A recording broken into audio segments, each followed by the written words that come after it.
President Ronald Reagan said, "If you can't find patriotism in America, you're looking in the wrong place." Reagan said this as he looked out over Arlington Cemetery at the graves of all our American heroes.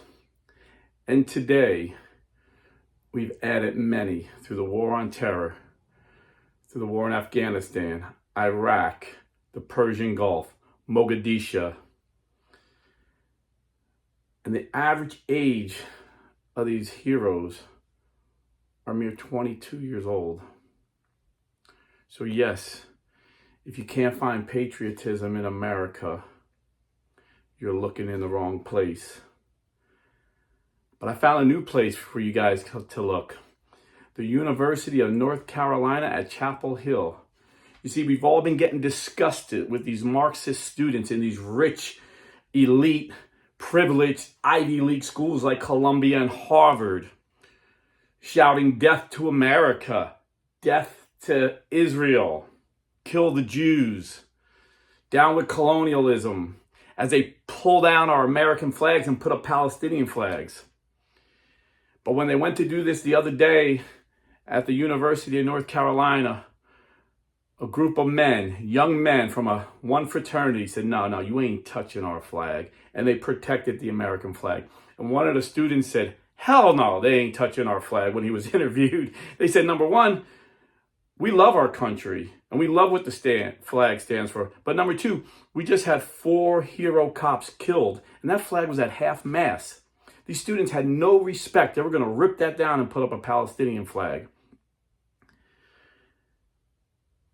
And so someone was so touched by this on Twitter or X, whatever you call it now, put up a GoFundMe. Hey, let's have a GoFundMe for the fraternity to have them the biggest party to celebrate American patriotism.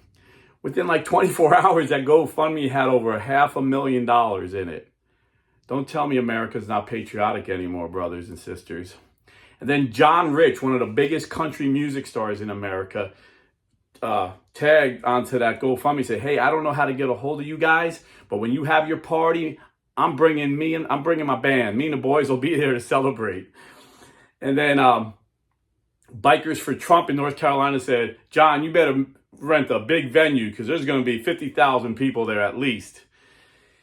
And then Lee Greenwood, the singer and songwriter of the most patriotic song we've ever heard, God Bless the USA, called him up and said, you think they'd want me to play God Bless the USA there? And John Rich said, brother, come on down. And I bet you anything, there ain't no keeping Jason Aldean from going there.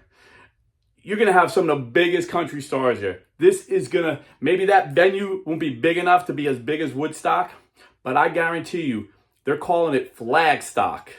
They're calling it Flagstock to honor the American flag and all the men and women who gave their blood and died. All the mom and dads who lost a son and child, a son or daughter. We're honoring them at Flagstock. But I guarantee you, maybe that first one won't be as big as Woodstock. But you add up all the Flagstock that's going around the country, and it's going to be way more than Woodstock. Patriotism is back, my brothers and sisters. It's cool to be patriotic again. God bless America. And you know, when Lee Greenwood wrote that song, it was in 1984. I remember it like it was yesterday. We had 4 years of Jimmy Carter, and the country was so depressed. Interest rates was high, food prices were high, gas prices were high. We had no respect around the world. The world was on fire. And we're like, heck no. Give us Ronald Reagan. And there was pride in America again. And that song just captured the feeling of every American after 4 years of Ronald Reagan. And then Ronald Reagan won a landslide victory. Imagine, he won every single state except Minnesota, the home state of Walter Mondale, Jimmy Carter's vice president. My brothers and sisters, Joe Biden is Jimmy Carter on steroids. A revival is coming to this country of love of country and love of God. It's coming. I promise you it is coming. And you know, John Rich captured it so well when he said, you know, When I seen those University of North Carolina students out there singing the national anthem, because that's what they did. They said, hell no, you ain't touching this flag. And then they began singing the Star Spangled Banner. He remembered, John Reed said, I remember why Francis Scott Keys wrote that song. And I could see those men there standing for the flag. And if you never heard the story or why Francis Scott Keys wrote that story, if you never heard me tell the story, listen up. You need to hear this story. You see, it was the War of 1812, and Britain was so mad at us. They came back with a vengeance after we embarrassed them in the American Revolutionary War.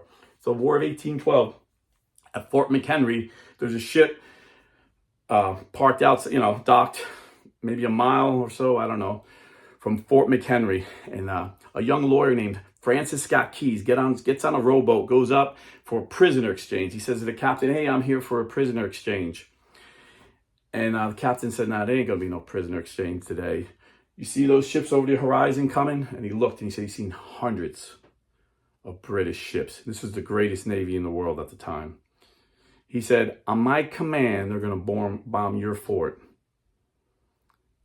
And Francis Scott Keys says, there's women and children on that fort. You can't bomb that fort. He goes, it's okay. I already sent a messenger.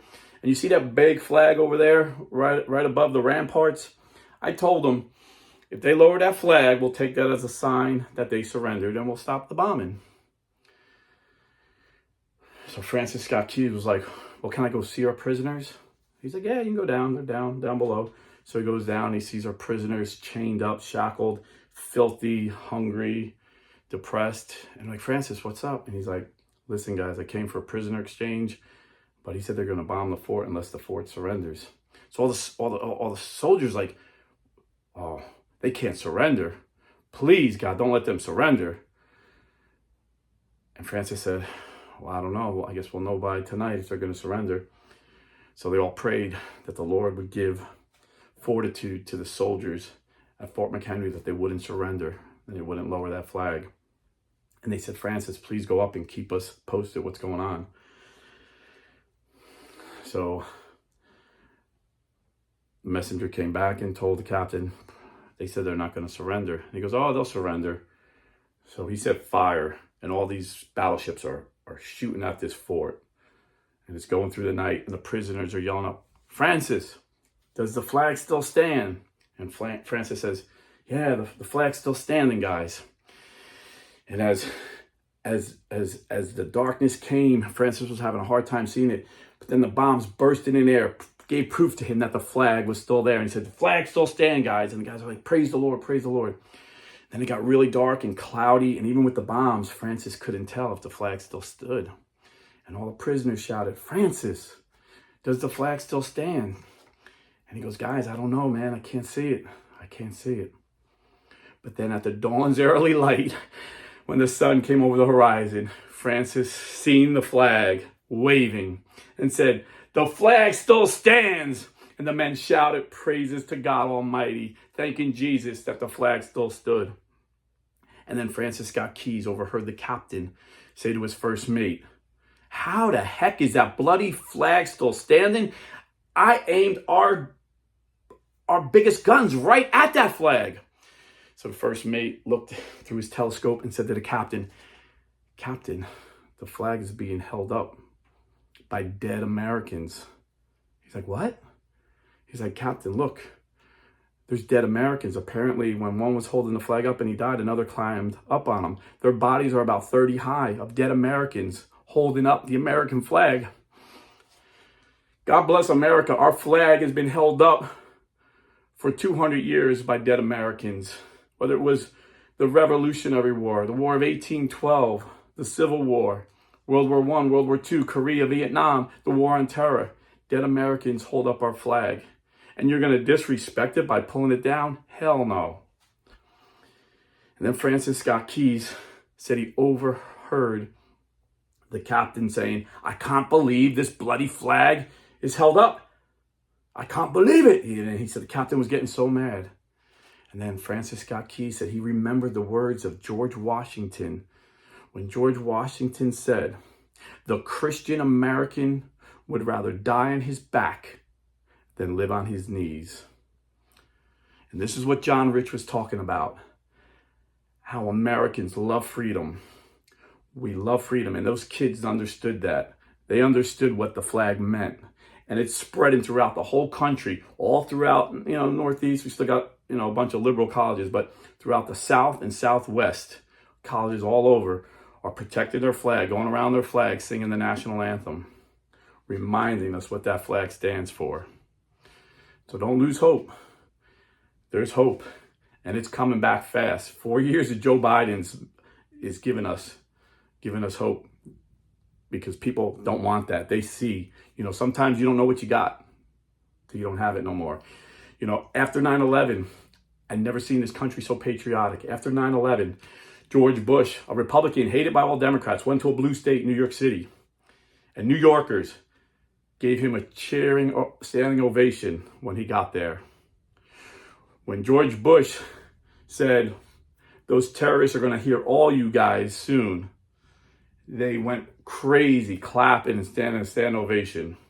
A Republican president getting cheered in New York City. Everybody, the flag companies were sold out. You couldn't find a flag. Everybody was waving the American flag. Lawrence Taylor led the New York Giants out onto the field waving American flags. Every football team in the NFL were coming out with American flags. Can you imagine if someone kneeled the Sunday after 9/11 at a football game? They'd have been beaten. If the football players didn't beat them, the stands would have came out. And the fans would have came out of the stands and beat them.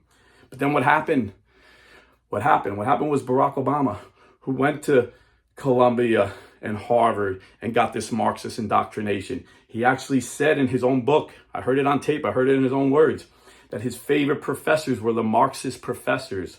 His favorite thing to do on the weekend was go to Marxist rallies. And he conditioned the country to believe that we were bad, that we had systematic racism. We just elected our first black president, but somehow he got half the country to believe that there's systematic racism in the courts, in the police. People started hating the police. There's systematic racism in the military. Started hating our military.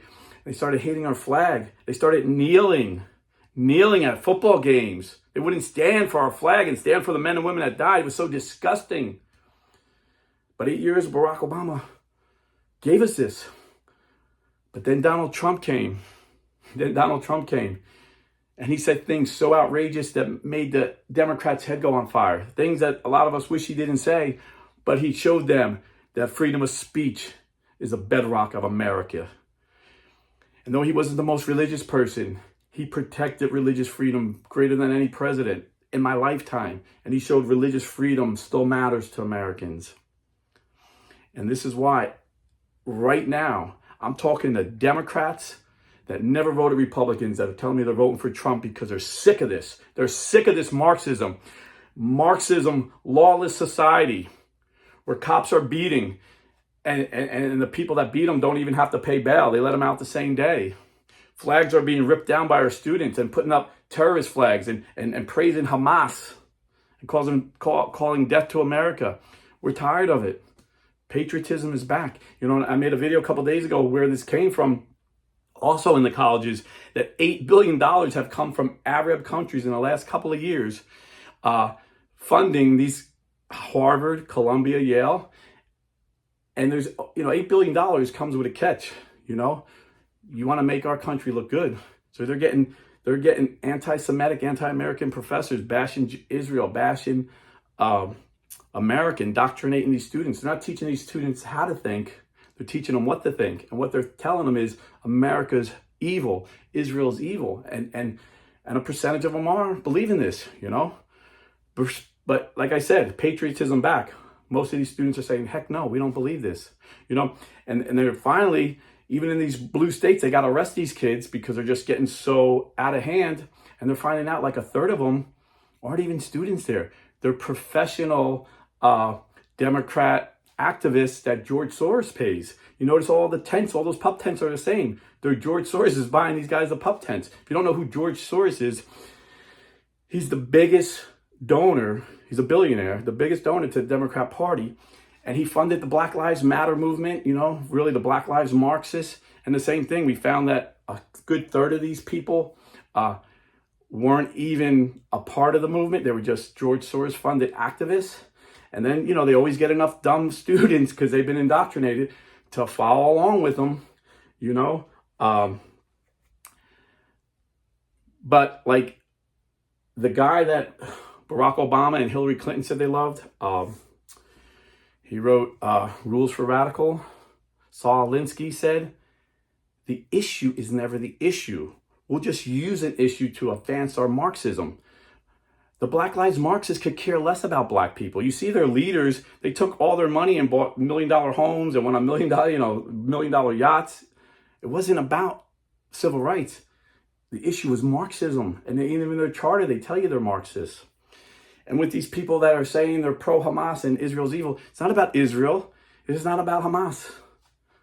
Although, the funding they get from Qatar and all these other Middle Eastern countries is helping, get that message out. The issue is Marxism.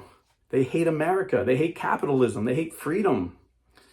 And these young, useful idiots in colleges are following them along. But again, not all. And it's just so coincidental. When I read the $8 billion, who gave the most to Harvard and Columbia was Qatar. They gave $1 billion. And now just recently, Jim Biden, under oath, had to admit that he did business with the Biden family in Qatar and received millions of dollars. We don't know for what, because the Bidens had no business. Their business was selling out America. They had like no business, but they're getting all this money for their businesses and they're sitting on boards getting paid, but nobody knows what they did. But that's about to end. And they know it is. That's why they're coming at Trump hard with all these ridiculous charges that, in my view, nothing's going to stick. And we're going to win this election. And it's going to be too big to rig. We're going to overwhelm them, kind of like a Reagan landslide. I truly believe this. Because like I said, I'm talking to Democrats that are fed up with this crap. The average Democrat loves America. It's the people that run the Democrat Party that hate America. So be happy, man. Get out and vote. If you've never registered to vote, please register. If you've never voted, you got to vote. We got to make it too big to rig. I got demonetized last time when I said that word, rig. So hopefully they don't pull me down this time. If they do, look for me on Rumble, I guess. But I just want to make a quick announcement and ask you to please subscribe. That always helps, to get our message out, because we want to get this out. We want people to go to Flagstock. Share this video so people will go to Flagstock. I'm guessing it's going to be in North Carolina, but there's going to be other ones. But Tuesday, I was invited on David L. Gray's show. It's going to be a live stream, and he wanted to talk to me about why Protestantism is wrong, because he knows I'm a form of Protestantism, and why Trump is right. And this past Tuesday, a couple of days ago, I seen he had Jackie Van Tyne on, a Christian girl who left Catholicism, and they had a beautiful dialogue. If you haven't seen it, check it out. Very charitable towards one another. It's the way Christians should discuss things when they disagree. But it doesn't look like he convinced her, even though he gave brilliant theological arguments. He didn't convince her. But I'm looking forward to going on there, because I was Jackie Van Tyne 30 years ago. I was a man. But if you follow Hippocrates, if you ever read Hippocrates' 4 Temperaments, I believe we have the same temperament. And I believe we had the same experiences. She said she was a drug addict. I was a drug dealer making drug addicts. But there's more. I'm not going to go on. I'm going to save it for the show. But I have the argument that no one's ever heard. No one's ever heard it. In fact, I call my wife the little flower because she's simple, like the little flower, but she gives me such deep insights. And I was like, yeah, how did everybody miss this? This is nothing, like I said, David Gray gave her some great theological arguments. He really, gave her the Greek, but she wasn't ready for that. She wasn't at that level. He was giving her like a college level course, like a graduate level course. I'm going to give her straight from a blue collar guy that was where she was at and why I left Protestantism and came back to the Catholic faith. You're not going to miss this, because I guarantee you've never heard these arguments before. I guarantee you've never heard these arguments before. I feel like telling you right now, but I'm gonna hold it back till I get on the show. But he wants to talk about Trump and Protestantism. I'm gonna say, please, let's talk about Protestantism first, because I can't hold this back. So check us out live Tuesday night. We're gonna go live at 5:00. And I work, so pray for me, because I gotta rush home and I'm not even getting a chance to shower. So I'm gonna be like shooting from the hip. But I guarantee you I'm going to give you Catholic apologetics you've never heard before. God bless. Stay Catholic. And do me one more favor. I know I just asked you for one, but do this for me too. If you're buying or selling real estate, please go to realestateforlife.org. Trump did his job and got Roe versus Wade overturned. Now it's our turn. It's our time to do our job and educate the people. So each state votes for life. The state of Florida, we just went in effect a 6-week ban on abortion. So it could be done. But there's other states where they're allowing abortions through the 9th month and beyond, infanticide, New York, New Jersey, California, Michigan. So the way we educate is by going to realestateforlife.org. If you're buying or selling real estate, because they take their profits, like 75% of their profits, and give it to pro-life voices, such as mine and other YouTubers. So we can keep explaining why abortion is the gravest immortal sin, according to Pope Francis and the Catholic Church for 2,000 years. God bless and stay Catholic.